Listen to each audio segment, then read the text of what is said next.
प्यारे बच्चों, बहुत बहुत शुभकामनाएं आप सभी को। छठी क्लास से 7th क्लास में आप आ चुके हैं और हमारी नई वर्कशीट फिर से स्टार्ट हो चुकी हैं। मैं हूं आपका जाना माना पुराना आशीष सर और आज हम पढ़ने समझने वाले हैं 7th क्लास हिंदी में वर्कशीट नंबर 1 पहली और कविता है हमारे पास हम पंच उन्मुक्त गगन के। इस कविता को हम पढ़ेंगे, समझेंगे, साथ में गाएंगे भी। जी हाँ, अब आप सोचो कि क्या मैं गायक हूँ? नहीं, मैं आपके लिए सिंगर बनूंगा, लेकिन बहुत ही इंटरेस्टिंग तरीके से हम इसे पढ़ने समझने वाले हैं। पूरी वीडियो को ध्यान से देखते रहिए और आगे बढ़ने से पहले वीडियो को लाइक कर लीजिए, चैनल को भी सब्सक्राइब कर लीजिए, क्योंकि यहाँ पर आपको इसी तरह से पढ़ाई करने को इंटरेस्टिंग वे में मिलेगा। तो चलिए स्टार्ट करते हैं। तो प्यारे बच्चों, कोरोना नया जो महामारी चल रही है और इस विषम परिस्थिति में निश्चय ही आपको बहुत सारी कठिनाइयाँ आई होंगी, बहुत सारी परेशानियाँ, मुश्किलें आपके सामने आए होंगे। आप अपने विद्यालय, अपने दोस्तों की कमी को भी महसूस जरूर कर रहे होंगे। लॉकडाउन की अवधि में आप घर पर ही रहें, कैदी की तरह बंधन में आपने कैसा महसूस किया होगा। आज हम उसी बंधन को, उसी कैदीपन को यहाँ पर महसूस करेंगे। हम पंच उन्मुक्त गगन के कविता के माध्यम से फील करेंगे कि एक बंधन में रहने वाला, एक बंद कमरे में रहने वाला इंसान किस तरह से फील करता है। तो चिड़िया के माध्यम से इस कविता को हम सबसे पहले पढ़ते हैं। और जो कविता है ये इसके लेखक हैं शिव मंगल सिंह सुमन और ये हमारे पास वसंत की कविता है।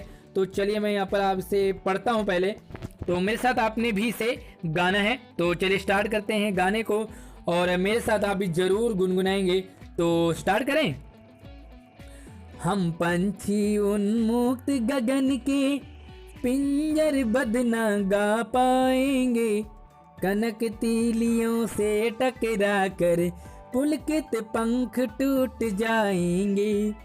हम बहता जल पीने वाले मर जाएंगे भूखे प्यासे, कहीं भली है कटुक निवोरी कनक कटोरी की मैदा से। तो प्यारे बच्चों, ये है और कुछ इसमें जो डिफिकल्ट वर्ड हैं, सबसे पहले हम उन्हें देख लेते हैं थोड़ा सा। उन्मुक्त यानी कि खुला, बंधन से मुक्त होता है उसे कहते हैं उन्मुक्त। पिंजरवद यानी कि बंद पिंजरे में कैद, पिंजरे में बंद। कनक कहते हैं सोने को, सोना जो कि आप गले में पहनते हैं, अंगूठी पहनते हैं, है ना। पुलकित यानी कि खुश होना, प्रफुल्लित होना, बहुत ही एक्साइटमेंट होना। कटुक कहते हैं कड़वा, कड़वी होती है ना। निवोरी यानी कि नीम का फल, उसे हम निवोरी कहते हैं। तो चलिए यहाँ पर हम कविता को थोड़ा सा पढ़ते हैं, समझते हैं। तो एक पक्षी है, ये चिड़िया देख रहे होंगे आप। तो ये चिड़िया गा रही है। अक्सर लोग चिड़ियाओं को पिंजरे में बंद कर देते हैं। बहुत सारे लोग तोते पालते हैं, कबूतर पालते हैं, है ना। तो इन्हें नहीं पालना चाहिए या पालना चाहिए, तो आज की हम कविता से समझते हैं। ये जो चिड़िया है वो कह रही है कि हम पंछी उन्मुक्त गगन के, हम पंछी हैं, हम चिड़िया हैं और हम कैसे हैं? खुले आसमान के हैं, क्योंकि हमें आसमान में उड़ना और दौड़ना चलना बहुत अच्छा लगता है। लेकिन हमें पिंजरे में बंद कर दिया है, हम पिंजर बंद ना गा पाएंगे। अभी देखो, मैंने आपके सामने एक कविता गाई थी, कैसी लगी आप जरूर बताना।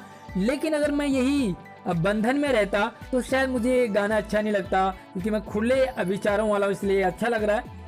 तो पक्षी कह रही है कि हम खुले आसमान के हैं, हम बंद पिंजरे में नहीं गा पाएंगे।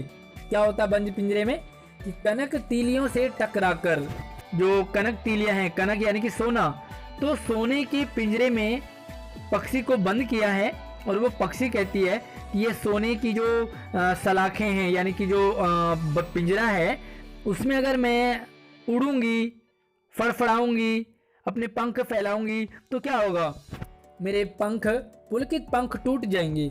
मेरे जो खुले वाले पंख हैं, बड़े अच्छे पंख हैं, वो टूट जाएंगे।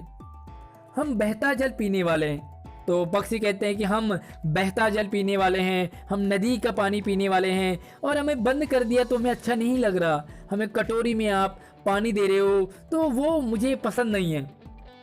मर जाएंगे भूखे प्यासे, हम पिंजरे में भूखे और प्यासे मर जाएंगे, क्योंकि हम खुले आसमान वाले हैं, हम बहता जल पीने वाले हैं, हम उड़ने वाले, आसमान में उड़ने वाले। लेकिन जब पिंजरे में बंद कर दोगे तो हमें अच्छा नहीं लगेगा। और फिर कहते हैं कि कहीं भली है कटुक निवोरी, कटुक यानी कि कड़वी, निवोरी यानी कि नीम का फल। कहते जब हम खुले आसमान में घूमते हैं, जब हम आज़ाद होते हैं तो हम कड़वी नीम की निवोरी भी खा लेते हैं, क्योंकि यारी दोस्ती में कई बार हम वो भी काम कर लेते हैं जो हमें पसंद नहीं होते हैं, है ना, तो वो भी खा पी लेते हैं क्योंकि हम आज़ाद होते हैं। तो पक्षी कह रही है कि हम खुले आसमान में रहते हुए नीम की निवोरी, कड़वी निवोरी भी खा लेंगे। कनक कटोरी की मैदा से अच्छी है हमारे लिए नीम की निवोरी। क्यों? क्योंकि जो कनक यानी कि सोने के कटोरे में आपने हमें मैदा दिया है, अच्छे अच्छे आप पकवान हमें पिंजरे में खिला रहे हो, लेकिन हमें वो पसंद नहीं है, क्योंकि वो पिंजरे में हम कैद हैं। तो कैद में हम ना ही अपने दोस्तों से मिल पाते, ना ही हम खुले में घूम पाते, ना ही हम उड़ पाते हैं, ना ही हम गा पाते हैं। इसलिए उन्हें पिंजरे में रखा हुआ खाना पानी कुछ भी अच्छा नहीं लगता है। तो प्यारे बच्चों, आप बताइए, पक्षियों को क्या पालना सही है? क्या पक्षियों को पिंजरे में बंद करना अच्छी बात है? तो चलिए इसके कुछ क्वेश्चन आंसर हैं, उन्हें हम यहाँ पर देखते हैं। आइए जाने। और यहाँ पर 5 सवाल है, तो चलिए इनके आंसर दिखाता हूँ। तो चलिए पहला सवाल है कि पक्षी पिंजरे में क्यों नहीं रहना चाहते हैं? तो इसका आंसर आप इस तरह से लिखोगे कि पिंजरे में जो पक्षी हैं वो बंधन में रहते हैं, पिंजरे में अपना मनपसंद ना ही वो खा सकते हैं, ना पी सकते हैं, ना ही खेल सकते हैं। इसीलिए उन्हें पिंजरे में रहना अच्छा नहीं लगता है, क्योंकि पिंजरे में वो कैद रहते हैं। दूसरा सवाल है कि कड़वा नीम का फल यानी कि निवोरी को सोने की कटोरी की मैदा से ज़्यादा अच्छा क्यों कहा है? वो कहते हैं कि हमें सोने के कटोरे में आपका नीम अच्छा मैदा अच्छा नहीं लगता, बल्कि हमें कटुक निवोरी भी अच्छी लगती है। आखिर क्यों?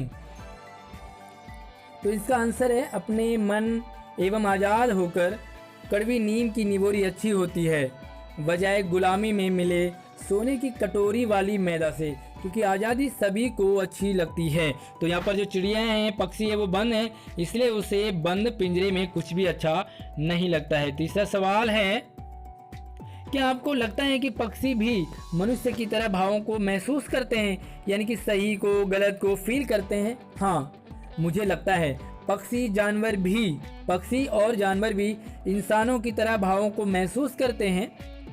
प्यार से पक्षी या जानवर भी हमारे पास आना पसंद करते हैं। अगर हम किसी पक्षी को, किसी जानवर को प्यार करते हैं तो वो हमारे पास आ जाते हैं, जबकि गुस्से या डंडे से वो दूर भागते हैं। तो वो भी भाव महसूस करते हैं। अगर हमने उनके साथ प्यार से रहेंगे तो हमें पसंद करते हैं। और जो चौथा सवाल है, आपने बहुत सारे पक्षियों को देखा होगा, उनकी एक सूची बनानी है। तो देखो, पक्षियों की सूची है, तोता, मैना, कबूतर, गौरैया, मोर, है ना, उसके साथ मुर्गा, तीतर, बाज, कोयल। तो ये मैंने यहाँ पर कुछ पक्षियों के नाम लिखे हैं, आप इनके अलावा भी कुछ और लिख सकते हैं। और 5वां सवाल है, कौन सा पक्षी आपको सबसे अच्छा लगता है? उसके बारे में अधिक से अधिक जानकारी एकत्रित करके लिखिए। तो आपको वैसे तो बहुत सारे पक्षी अच्छे लगते होंगे, बट मैंने यहाँ पर सभी पक्षियों में मुझे मोर सबसे अच्छा लगता है, तो मैंने यहाँ पर मोर के लिए लिखा है। आप चाहे तो चेंज भी कर सकते हैं और मोर को भी लिख सकते हैं। यहाँ देखो, यह दिखने में बहुत सुंदर होता है मोर को बसंत ऋतु बहुत अच्छी लगती है। इसके पंख बड़े सुंदर होते हैं। इसको बसंत ऋतु में नाचना और गाना बहुत अच्छा लगता है। तो मोर का पसंदीदा ऋतु बसंत ऋतु है। दिखने में अच्छा लगता है, इसके पंख अच्छे होते हैं, गाता अच्छा है, नाचता अच्छा है। तो काफ़ी सारे पॉइंट ऑफ व्यू से मोर मुझे बहुत अच्छा लगता है। आपको कैसी लगी ये वीडियो मुझे कमेंट में ज़रूर बताना। वीडियो को लाइक करके शेयर कीजिए। और पहली वर्कशीट है, तो पहली वर्कशीट का एक्सपीरियंस आपको कैसा रहा मुझे कमेंट में जरूर बताना। धन्यवाद।